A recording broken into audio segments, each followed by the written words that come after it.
Vi en medio de aquella masa de luz a un joven resplandeciente, de cabellos rubios flotantes, que había descendido ante María a través de los aires. Era el arcángel Gabriel. Cuando habló, vi que salían las palabras de su boca como si fueran letras de fuego.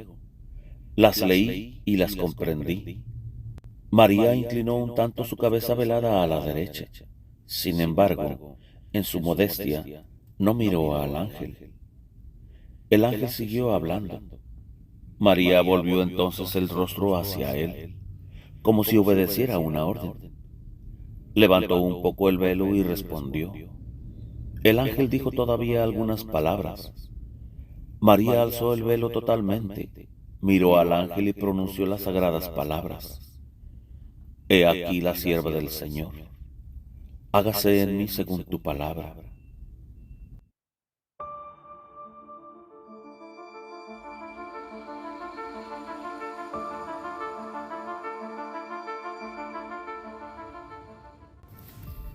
Ana Catalina Emmerich, Visiones y Revelaciones Completas. Cuarta parte. La vida de Jesucristo y de su Madre Santísima. Capítulo 26. El anillo nupcial de María. He visto que el anillo nupcial de María no es de oro ni de plata, ni de otro metal. Tiene un color sombrío con reflejos cambiantes.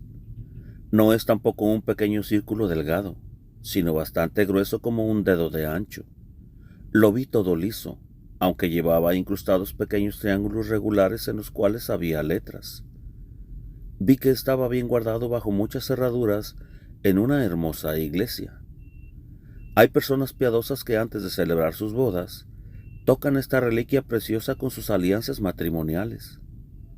En estos últimos días he sabido muchos detalles relativos a la historia del anillo nupcial de María, pero no puedo relatarlo en el orden debido.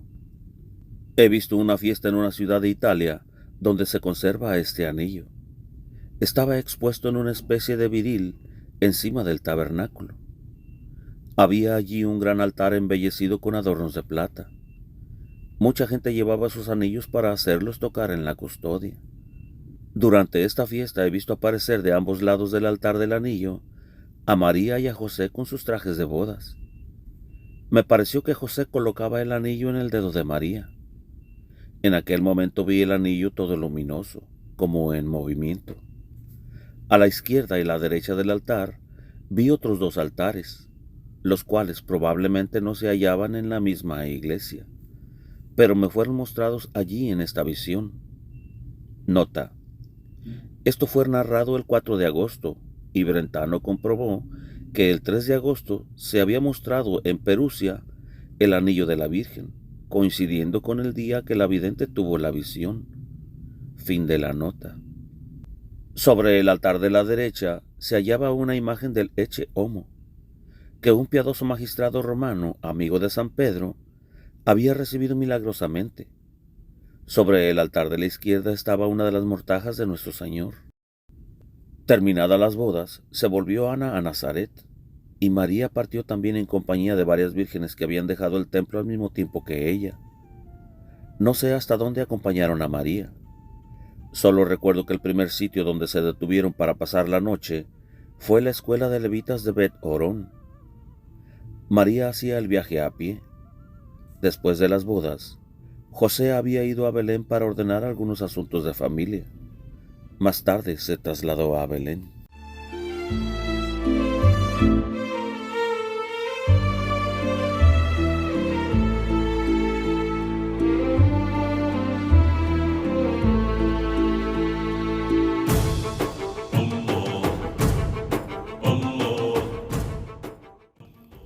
Capítulo 27. La casa de Nazaret. He visto una fiesta en la casa de Santa Ana. Vi allí a 6 huéspedes, sin contar a los familiares de la casa, y algunos niños reunidos con José y María en torno de una mesa, sobre la cual había vasos. La Virgen tenía un manto con flores coloradas, azules y blancas, como se ve en las antiguas casullas. Llevaba un velo transparente y por encima otro negro. Esta parecía una continuación de la fiesta de bodas. Mi guía me llevó a la casa de Santa Ana, que reconocí enseguida con todos sus detalles. No encontré allí a José ni a María. Vi que Santa Ana se disponía a ir a Nazaret, donde habitaba ahora la Sagrada Familia. Llevaba bajo el brazo un envoltorio para María. Para ir a Nazaret, tuvo que atravesar una llanura y luego un bosquecillo delante de una altura. Yo seguí el mismo camino. La casa de José no estaba muy lejos de la puerta de la ciudad, y no era tan grande como la de Santa Ana. Había en la vecindad un pozo cuadrangular, al cual se bajaba por algunas gradas. Delante de la casa había un pequeño patio cuadrado. He visto a Ana visitando a María y entregarle lo que había traído para ella, volviéndose luego a su casa. María lloró mucho y acompañó a su Santa Madre un trozo de camino. Vi a San José frente a la casa en un sitio algo apartado.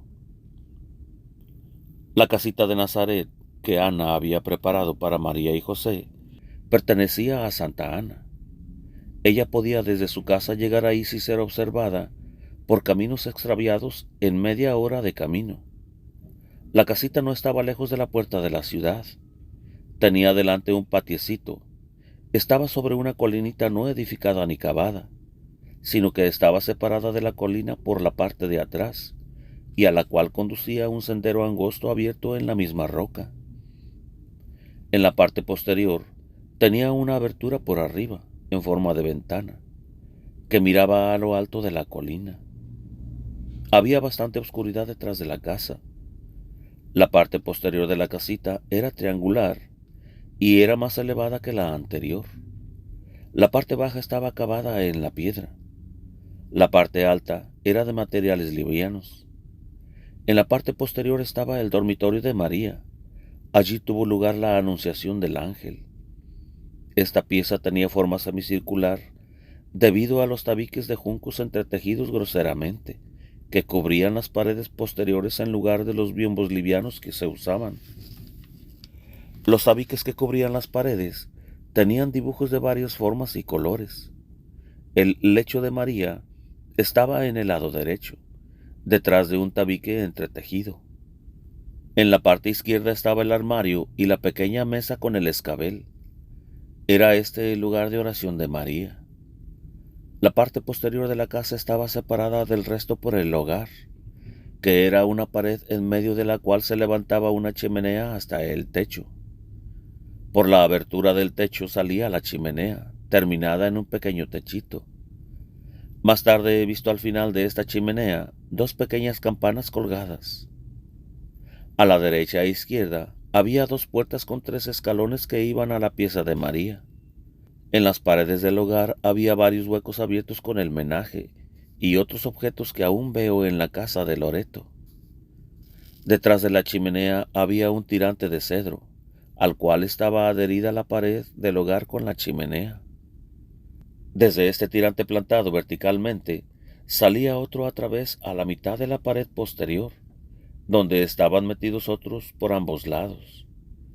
El color de estos maderos era azulado con adornos amarillos. A través de ellos se veía el techo, revestido interiormente de hojas de esteras. En los ángulos había adornos de estrellas. La estrella del ángulo del medio era grande y parecía representar el lucero de la mañana. Más tarde he visto allí más número de estrellas.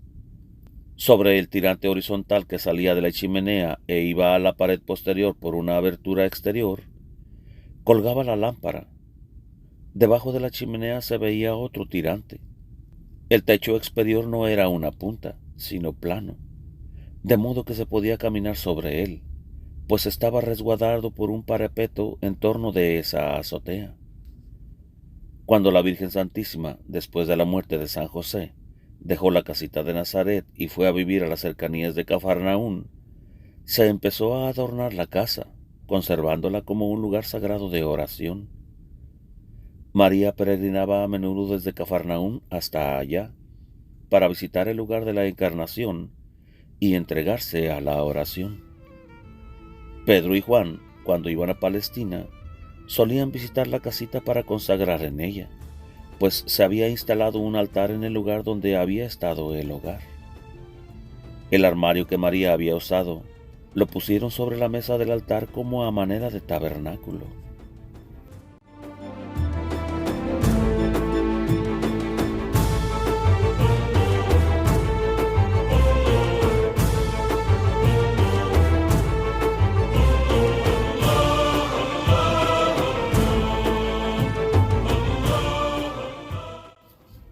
Capítulo 28.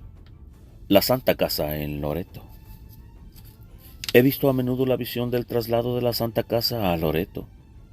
Yo no lo podía creer, a pesar de haberlo visto repetidas veces en visión. La he visto llevada por 7 ángeles que flotaban sobre el mar con ella. No tenía piso, pero había en lugar del piso un fundamento de luz y de claridad. De ambos lados tenía como agarraderas. 3 ángeles la sostenían de un lado, otros 3 del otro, llevándola por los aires. Uno de los ángeles volaba delante arrojando una gran estela de luz y de resplandor. Recuerdo haber visto que se llevaba a Europa la parte posterior de la casa, con el hogar y la chimenea, con el altar del apóstol y con la pequeña ventana.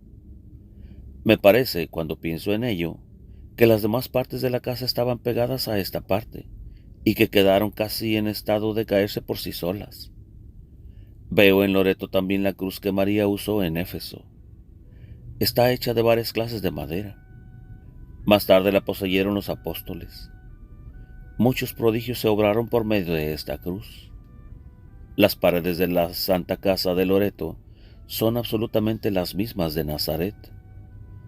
Los tirantes que estaban debajo de la chimenea son los mismos.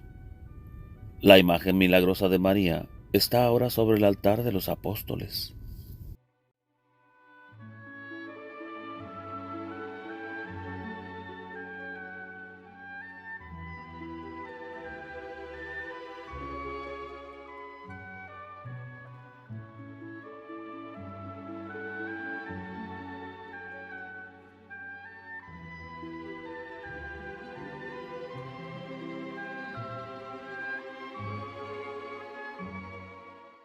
Capítulo 29. La Anunciación del Ángel. Marzo 25 del año 1821. Tuve una visión de la Anunciación de María el día de esa fiesta. He visto a la Virgen Santísima poco después de su desposorio en la casa de San José, en Nazaret. José había salido con 2 asnos para traer algo que había heredado o para buscar las herramientas de su oficio. Me pareció que se hallaba aún en camino. Además de la Virgen y de 2 jovencitas de su edad que habían sido, según creo, sus compañeras en el templo, vi en la casa a Santa Ana con aquella parienta viuda que se hallaba a su servicio y que más tarde la acompañó a Belén después del nacimiento de Jesús. Santa Ana había renovado todo en la casa. Vi a las 4 mujeres yendo y viniendo por el interior, paseando juntas en el patio. Al atardecer las he visto entrar y rezar en pie en torno de una pequeña mesa redonda. Después comieron verduras y se separaron. Santa Ana anduvo aún en la casa de un lado a otro, como una madre de familia ocupada en quehaceres domésticos. María y las 2 jóvenes se retiraron a sus dormitorios, separados. El frente de la alcoba, hacia la puerta, era redonda, en una parte circular, separada por un tabique de la altura de un hombre, se encontraba arrollado el lecho de María. Fui conducida hasta aquella habitación por el joven resplandeciente que siempre me acompaña, y vi allí lo que voy a relatar en la forma que puede hacerlo una persona tan miserable como yo. Cuando hubo entrado la Santísima Virgen se puso, detrás de la mampara de su lecho, un largo vestido de lana blanca con ancho ceñidor, y se cubrió la cabeza con un velo blanco amarillento. La sirvienta entró con una luz, encendió la lámpara de varios brazos que colgaba del techo y se retiró. La Virgen tomó una mesita baja arrimada contra el muro y la puso en el centro de la habitación. La mesa estaba cubierta con una carpeta roja y azul, en medio de la cual había una figura bordada. No sé si era una letra o un adorno simplemente. Sobre la mesa había un rollo de pergamino escrito. Habiéndola colocado la Virgen entre su lecho y la puerta, En un lugar donde el suelo estaba cubierto con una alfombra, puso delante de sí un pequeño cojín redondo, sobre el cual se arrodilló, afirmándose con las dos manos sobre la mesa. María veló su rostro y juntó las manos delante del pecho, sin cruzar los dedos. Durante largo tiempo la vi así orando ardientemente, con la faz vuelta al cielo, invocando la redención, la venida del Rey prometido a Israel, y pidiendo con fervor le fuera permitido tomar parte en aquella misión.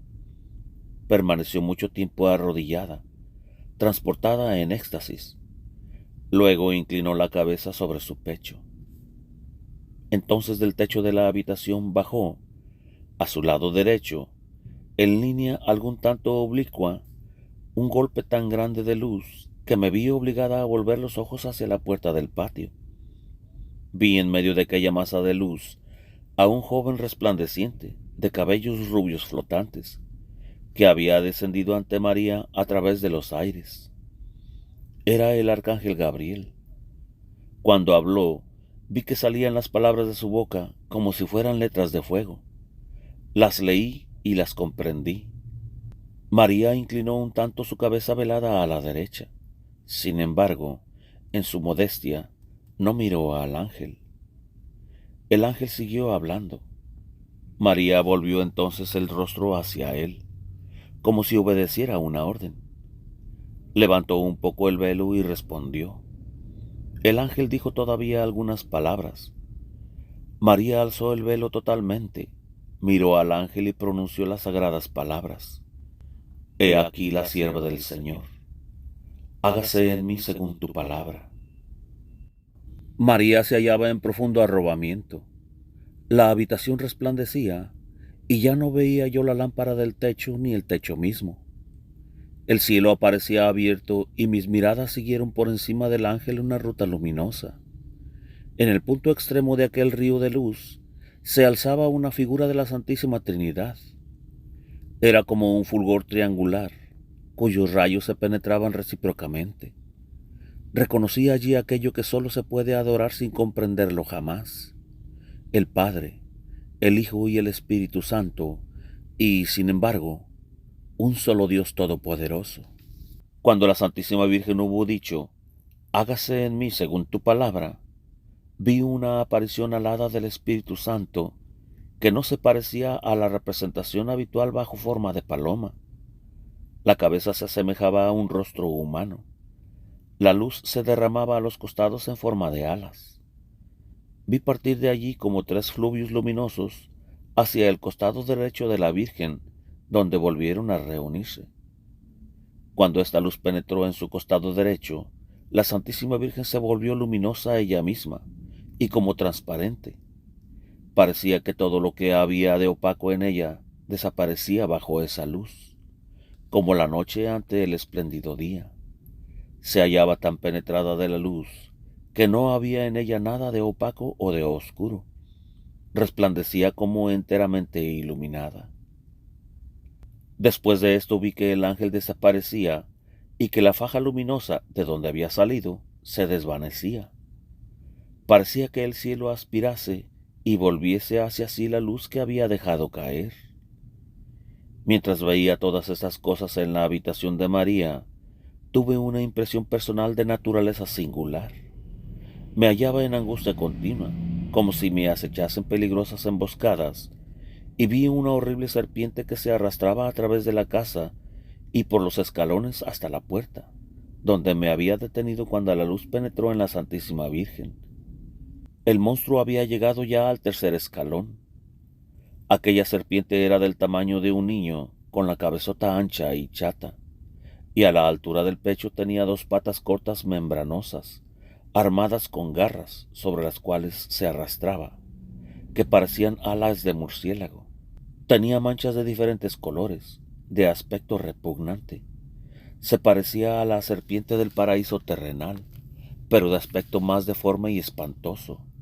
Cuando el ángel desapareció de la presencia de la Virgen, ésta pisó la cabeza del monstruo que estaba delante de la puerta, el cual lanzó un grito tan espantoso que me hizo estremecer. Después he visto aparecer tres espíritus que golpearon al odioso reptil echándolo fuera de la casa. Desaparecido el ángel, he visto a María arrobada en éxtasis profundo, en absoluto recogimiento. Pude ver que ya conoció y adoraba la encarnación del Redentor en sí misma, donde se hallaba como un pequeño cuerpo humano luminoso, completamente formado y provisto de todos sus miembros. Aquí, en Nazaret, no es lo mismo que en Jerusalén, donde las mujeres deben quedarse en el atrio sin poder entrar en el templo, porque solamente los sacerdotes tienen acceso al santuario. En Nazaret la misma Virgen es el templo, el Santo de los Santos está en ella, como también el sumo sacerdote, y se halla ella sola con él. Qué conmovedor es todo esto, y qué natural y sencillo al mismo tiempo. Quedaban cumplidas las palabras del Salmo 45. El Altísimo ha santificado su tabernáculo. Dios está en medio de él, y no será conmovido. Era más o menos la medianoche cuando contemplé todo este espectáculo. Al cabo de algún tiempo, Ana entró en la habitación de María con las demás mujeres. Un movimiento admirable en la naturaleza las había despertado. Una luz maravillosa había aparecido por encima de la casa. Cuando vieron a María de rodillas bajo la lámpara, arrebatada en el éxtasis de su plegaria, se alejaron respetuosamente. Después de algún tiempo vi a la Virgen levantarse y acercarse al altarcito de la pared. Encendió la lámpara y oró de pie. Delante de ella, sobre un alto atril, había rollos escritos. Solo al amanecer la vi descansando. El guía me llevó fuera de la habitación, pero cuando estuve en el pequeño vestíbulo de la casa me vi presa de gran temor. Aquella horrible serpiente que estaba allí en acecho se precipitó sobre mí y quiso ocultarse entre los pliegues de mi vestido. Me encontré en medio de una angustia horrible, pero mi guía me alejó de allí y pude ver que reaparecían los tres espíritus que golpearon nuevamente al monstruo. Aún resuena en mí su grito horroroso y me espanta su recuerdo. Contemplando esta noche el misterio de la Encarnación, comprendía todavía muchas otras cosas. Ana recibió un conocimiento interior de lo que estaba realizándose. Supe por qué el Redentor debía quedar 9 meses en el seno de su madre y nacer bajo la forma de niño. El por qué no quiso aparecer en forma de hombre perfecto como nuestro primer padre Adán saliendo de las manos de Dios. Todo esto se me explicó, pero ya no lo puedo explicar con claridad. Lo que puedo decir es que Él quiso santificar nuevamente el acto de la concepción y la natividad de los hombres, degradados por el pecado original. Si María se convirtió en madre, y si Él no vino más temprano al mundo, fue porque ella era lo que ninguna criatura fue antes ni será después. Es el puro vaso de gracia que Dios había prometido a los hombres, y en el cual Él debía hacerse hombre, para pagar las deudas de la humanidad mediante los abundantes méritos de su pasión. La Santísima Virgen era la flor perfectamente pura de la raza humana abierta en la plenitud de los tiempos. Todos los hijos de Dios entre los hombres, todos, hasta los que desde el principio habían trabajado en la obra de la santificación, han contribuido a su venida. Ella era el único oro puro de la tierra. Solamente ella era la porción inmaculada de la carne y de la sangre de la humanidad entera, que preparada, depurada, recogida y consagrada a través de todas las generaciones de sus antepasados, conducida, protegida y fortalecida bajo el régimen de la ley de Moisés, se realizaba finalmente como plenitud de la gracia, predestinada en la eternidad, surgió en el tiempo como madre del Verbo eterno. La Virgen María contaba poco más de 14 años cuando tuvo lugar la encarnación de Jesucristo. Jesús llegó a la edad de 33 años y 3 veces 6 semanas. Digo 3 veces 6 porque en este mismo instante estoy viendo la cifra de 6 repetida 3 veces.